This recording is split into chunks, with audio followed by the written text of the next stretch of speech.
Turn to our weather now. After a warm, muggy day, it seems that the moisture is not done with us just yet, Frank. No, it's not. This is a line that concerns me. We'll talk about that. You've heard all about this Saharan dust, right?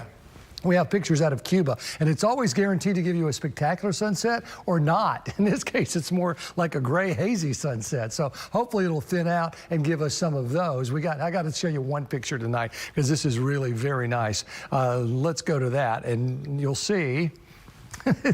Let's go to my weather computer, please.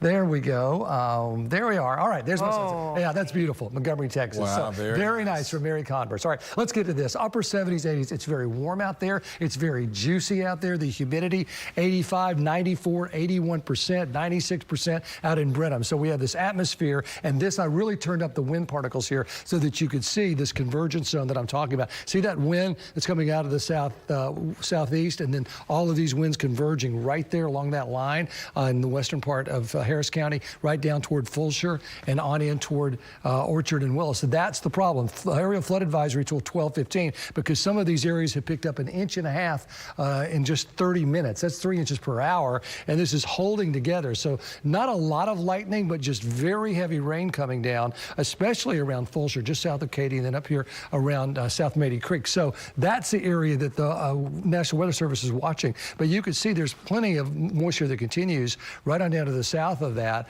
all the way toward Lavaca County. So this is a line that just doesn't want to move. And if you look at this flow, the southwest flow coming in, and this little bit of a breeze coming in off the Gulf, that's where this just doesn't move. Now, there's a very weak low pressure system associated with this. We've been watching this all day. There's been a turn in the atmosphere, and then we see this convergence zone. Imelda was a very weak low, and then we saw that convergence zone, and it just blew up. So we're gonna have to watch this as we go into the next couple of hours, just because it's either gonna weaken and die down, or it's gonna strengthen, and it's hard to say which. There's a lot of moisture in the air, as you just saw. The humidity is way up there. It's plenty warm, and it's building. It's not dying down as we speak, and that aerial flood advisory is until 12:15. The next couple of hours. So not going anywhere here for a while. You can see there's a look at the FUTURECAST, and everything continues to stay right in this area through 1 o'clock in the morning with some strong storms here for you folks in Fort Bend County right down into Wharton County, and then continues to weaken in terms of how much rain we're getting, but it's still there.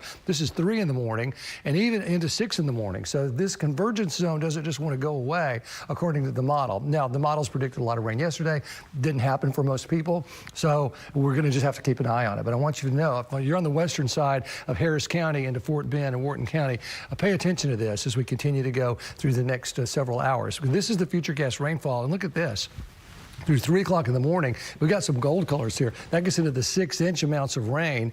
And that's about it, but 3 to 6 to maybe even 8 inches of rain in parts of that area as we head right on into the overnight and the rush hour. So it looks like it's going to be a wet one there. I think we're in for just one more day of this, and then, especially because of the dust, things begin to die down as far as rainfall amounts and even chances for it, 30 and 20% into the weekend. And the next week looks to be dry, 92, 94 on the warm side. That Saharan dust is going to make a play for this weekend, so we will see what that does. I'll have an update at the end of this newscast. Randy is next. Stay with us.